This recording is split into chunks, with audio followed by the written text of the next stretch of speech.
మీరు నమ్ముతారా? ఇదే సంవత్సరం మన ఆంధ్రప్రదేశ్కి వరల్డ్ ఎకనామిక్ ఫోరం 2026లో ఏకంగా 22 లక్షల కోట్ల ఇన్వెస్ట్మెంట్స్ వచ్చాయి. ఏపీలో ఏఐ హబ్ కట్టడానికి గూగుల్ $15 బిలియన్ అంటే 1,43,000 కోట్లు ఇన్వెస్ట్ చేస్తుంది. అలాగే మైక్రోసాఫ్ట్ 1,772 కోట్లు క్వాంటమ్ కంప్యూటింగ్ కోసం, రిలయన్స్, బ్రూక్ఫీల్డ్, రియాలిటీ కలిసి మొత్తం 98,000 కోట్లు డేటా సెంటర్స్ కోసం ఇన్వెస్ట్ చేస్తున్నాయి. మెటా తన అండర్ సీ కేబుల్ పాయింట్ కోసం వైజాగ్ ని చూస్ చేసుకుంది. కానీ మనకు అసలు ఇప్పటి వరకు క్యాపిటల్ సిటీ అనేది లేదు. అసలు నిజానికి హైదరాబాద్ లో ఉన్నట్టు టెక్ కంపెనీస్ గానీ, ఇన్ఫ్రాస్ట్రక్చర్ గానీ మనకు లేనే లేవు.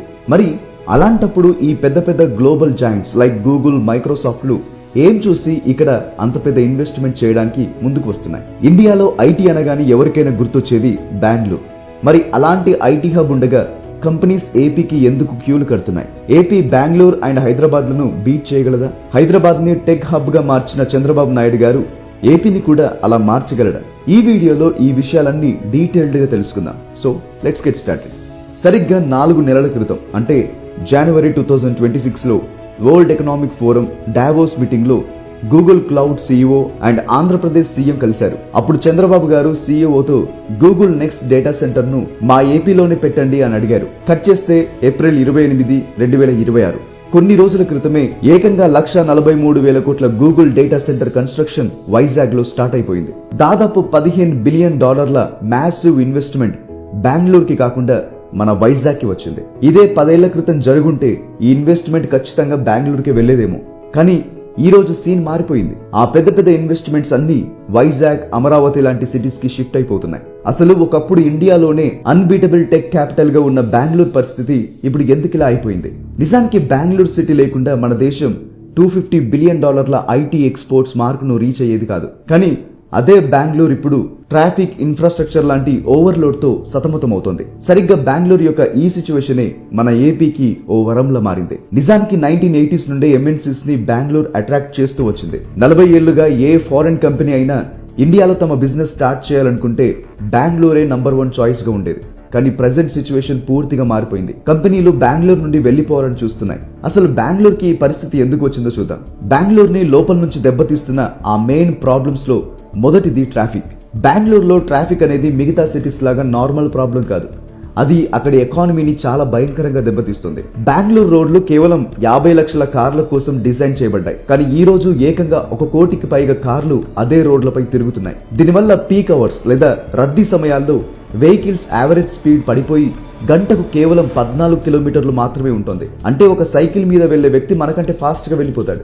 ఇంకా షాకింగ్ విషయం ఏంటంటే బెంగళూరులో ఉండే ఒక యావరేజ్ ఐటీ ఉద్యోగి సంవత్సరానికి దాదాపు 168 గంటలు కేవలం ట్రాఫిక్ లోనే గడిపేస్తున్నాడు. అంటే ప్రాక్టికల్ గా చూసుకుంటే 21 వర్కింగ్ డేస్ అన్నమాట. దీనివల్ల ఐటీ కంపెనీస్ కి ప్రతి సంవత్సరం దాదాపు 20,000 కోట్ల రూపాయల నష్టం వస్తుంది. కేవలం ఒక ఐటీ సెక్టర్ మాత్రమే ఈ ట్రాఫిక్ జామ్స్ వల్ల సంవత్సరానికి 7,000 కోట్ల రూపాయల ప్రొడక్టివిటీని లాస్ అవుతుంది. మెక్సికో సిటీ తర్వాత ప్రపంచంలోనే అత్యంత దారుణమైన ట్రాఫిక్ కంజెషన్ ఉన్న సెకండ్ సిటీగా బెంగళూరు నిలిచింది. ఇక ట్రాఫిక్ సమస్య అయినా మన కళ్ళకు కనిపిస్తుంది. కానీ అసలైన క్రైసిస్ మాత్రం ఎవరికి కనిపించకుండా భూమి లోపల జరుగుతుంది. అదే నీటి సమస్య.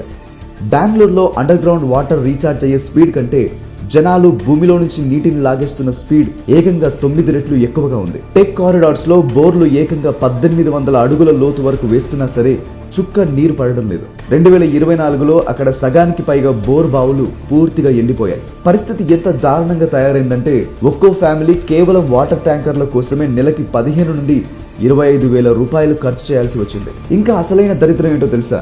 కర్ణాటక మొత్తంలో ఉన్న 32 డేటా సెంటర్స్ లో 31 డేటా సెంటర్లు ఒక్క బెంగళూరులోనే ఉన్నాయి. ఒక సింగిల్ డేటా సెంటర్లోని మెషిన్లను చల్లబరచడానికి ప్రతిరోజు దాదాపు 68,500 లీటర్ల నీరు కావాలి. ఎయిర్పోర్ట్ టెక్ జోన్ లో గ్రౌండ్ వాటర్ లిమిట్ ఆల్రెడీ 169% దాటిపోయింది. అయినా సరే గవర్నమెంట్ అక్కడ మరో 8 కొత్త డేటా సెంటర్లకి పర్మిషన్ ఇచ్చేసింది. తాగడానికి నీరు లేక దాహంతో అలమటిస్తున్న ఒక సిటీని గ్లోబల్ ఏఐ క్యాపిటల్ గా చేయాలని చూస్తున్నారు. కానీ ఇలాంటి ఏఐ హబ్స్ కి వాటర్ అనేది చాలా ముఖ్యం. ఒకప్పుడు 1600 చెరువులతో సిటీ ఆఫ్ లేక్స్ గా పిలువబడిన బెంగళూరులో ఈరోజు రియల్ ఎస్టేట్ మాఫియా ఆ చెరువులన్నిటినీ మట్టితో పూడ్చేసి పెద్ద పెద్ద బిల్డింగ్స్ లేపేశారు. అలా దాదాపు 730కి పైగా చెరువులు ఇల్లీగల్ గా మాయమైపోయాయి. సో కంపెనీస్ బెంగళూరును వదిలి ఎందుకు వెళ్లిపోతున్నాయి అనేది ఒక్క ముక్కలో చెప్పాలంటే అక్కడ భయంకరమైన ట్రాఫిక్ వల్ల విపరీతంగా నష్టం జరుగుతుంది. అలాగే నీళ్లు లేని ప్రాంతం కాబట్టి డేటా సెంటర్స్ కి బెంగళూరు అనుకూలమైన ప్రాంతం కాదు. అలాగే అక్కడ చాలా మంది జనాలు ఉండటం కారణంగా ల్యాండ్ దొరకడం కష్టం. అలాగే రెంట్స్ కూడా చాలా ఎక్కువ. కాబట్టి ఈ విషయాలన్నీ మన ఆంధ్రప్రదేశ్కి ప్లస్ అవుతున్నాయి. ఇండియాలో Hyderabad is the 6th richest city. ఈ రోజు హైదరాబాద్ జీడిపి $75 మిలియన్ అంటే 6.23 lakh crores. తెలంగాణ జీడిపిలో 30 to 40% హైదరాబాదే కాంట్రిబ్యూట్ చేస్తుంది. అంటే అర్థం చేసుకోండి హైదరాబాద్ ఎంత పెద్దదని. ఈ రోజు హైదరాబాద్ ఇంత పెద్దగా అవ్వడానికి one of the major reasons Chandrababu Naidu గారు. 1995 to 2004లో చంద్రబాబు నాయుడు గారు సీఎంగా ఉన్నప్పుడు ఎన్నో ఐటీ కంపెనీస్ని హైదరాబాద్కి వచ్చేలా చేశారు. కానీ ఏపీలో ఆయన ఎందుకు మరో హైదరాబాద్ లాంటి సిటీని నిర్మించలేకపోయారని చాలా మంది అనుకున్నారు.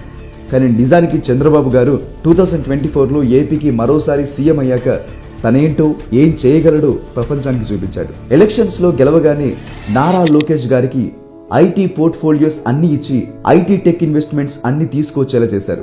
దాంతో పెద్ద టెక్ కంపెనీస్ బెంగళూరు, చెన్నై, ముంబై, హైదరాబాద్లను కాదని ఏపీను సెలెక్ట్ చేసుకున్నాయి. నవంబర్ 2025లో ఆంధ్రప్రదేశ్ సిఐఐ సమ్మిట్ ని హోస్ట్ చేసింది.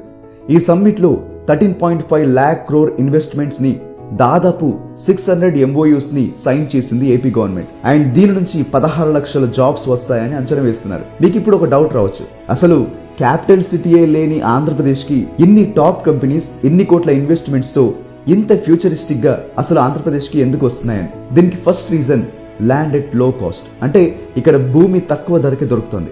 ఏపీలో ఇండస్ట్రీస్ కి చాలా ఫ్రెష్ ల్యాండ్ అవైలబుల్ గా ఉంది. According to Amaravati capital master plan లో 8,352 స్క్వేర్ కిలోమీటర్స్ ఆఫ్ ల్యాండ్ లో 217 స్క్వేర్ కిలోమీటర్స్ ఇండస్ట్రియల్ ల్యాండ్ ఉంది. ఇంకా చాలా డిస్ట్రిక్ట్స్ లో అన్డెవలప్డ్ ల్యాండ్ ఉంది. ఇంత ఫ్రీ ల్యాండ్ ఉండటం ఒక పాయింట్ అయితే, ఆ ల్యాండ్ ని గ్లోబల్ టెక్ కంపెనీస్ కి తక్కువ ధరకి ఇవ్వడం అనేది ఇంకొక ప్లస్ పాయింట్. అంతేకాకుండా electricity, water and land taxes మీద కూడా సబ్సిడీస్ ఇస్తుంది AP government. Second reason coastal land and connectivity. Andhra Pradesh కి అరౌండ్ 1000 కిలోమీటర్ల కోస్టల్ లైన్ ఉండడం అనేది ఒక స్ట్రాటజిక్ ప్లస్ పాయింట్. ఎందుకంటే మన ఇంటర్నెట్ వర్క్ అయ్యేది ఆప్టికల్ కేబుల్స్ వల్ల. ఈ కేబుల్స్ తో డేటా ట్రాన్స్ఫర్ అవ్వడం వల్ల మనకి ఇంటర్నెట్ వస్తుంది. కాంటినెంట్స్ మధ్యలో డేటా ట్రాన్స్ఫర్ అవ్వాలంటే వాటి మధ్యలో ఉన్న సముద్రాలలో ఈ కేబుల్స్ ని వేస్తారు.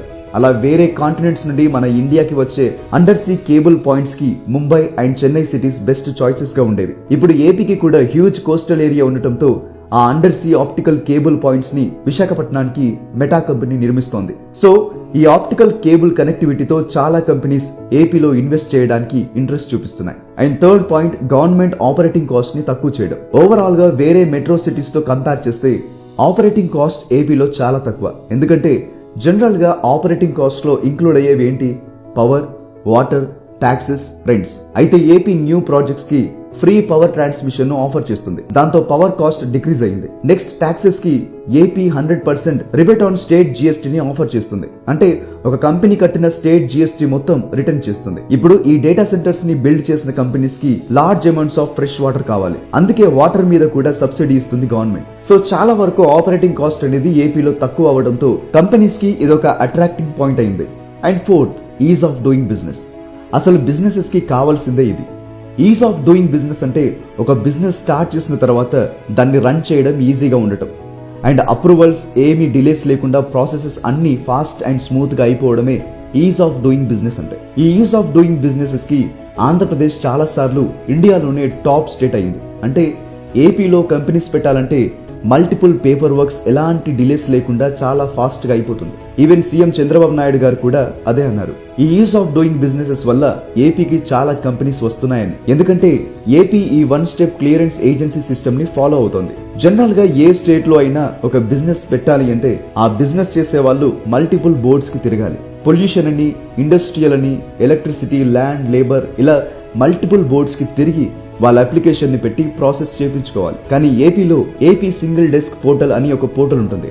డైరెక్ట్ గా ఒక్కసారి అన్ని డాక్యుమెంట్స్ ని సబ్మిట్ చేసి బోర్డ్స్ నుండి అప్రూవల్ తీసుకోవచ్చు. ఇలాంటివి వేరే స్టేట్స్ లో కూడా ఉన్నాయి. కానీ ఏపీలో ఈ ఆన్లైన్ ఇంటిగ్రేషన్ ప్రాసెస్ అనేది చాలా ఫాస్ట్ గా అండ్ త్వరగా అయిపోతుంది. మనం గమనిస్తే జనరల్ గా ఏ కంపెనీ అయినా ఒక దగ్గర ఆఫీస్ ని ఓపెన్ చేయాలంటే వాళ్ళు మేజర్ గా ఫేస్ చేసే ఇష్యూస్ ఏంటంటే ఈ రియల్ ఎస్టేట్ ఇష్యూస్, అండ్ ఈ అప్రూవల్ ఇష్యూసే. అలాంటి అన్ని ఇష్యూస్ ని ఏపీ అడ్రస్ చేసి ఈజ్ ఆఫ్ డూయింగ్ బిజినెస్ ని ఇంక్రీజ్ చేసింది. దాంతో చాలా మందికి ఏపీ అనేది ఇన్వెస్ట్ చేయడానికి, బిజినెస్ చేయడానికి ఒక ఫేవరబుల్ ప్లేస్ అయింది. ఏపీ ఇలాగే తన పాలసీస్ తో కంపెనీస్ ను అట్రాక్ట్ చేయగలిగితే ఏపీ త్వరలోనే బెంగళూరు అండ్ హైదరాబాద్ లను వెనక్కి నెట్టి ఇండియాలోనే టాప్ ఐటీ హబ్ గా మారడం ఖాయం. సో గైస్, చూసారుగా, ఈ వీడియోపై మీ అభిప్రాయం తప్పకుండా కింద కామెంట్ చేసి మాతో షేర్ చేసుకోండి. ఇన్ఫర్మేషన్ నచ్చితే లైక్ చేసి షేర్ చేయండి. అలాగే ఇలాంటి మరిన్ని ఇన్ఫర్మేటివ్ వీడియోస్ కోసం ఇప్పుడే ఈ ఛానల్ ను సబ్స్క్రైబ్ చేసుకోండి. మరొక ఇంట్రెస్టింగ్ టాపిక్ తో నెక్స్ట్ వీడియోలో మళ్ళీ కలుద్దాం. Thank you for watching.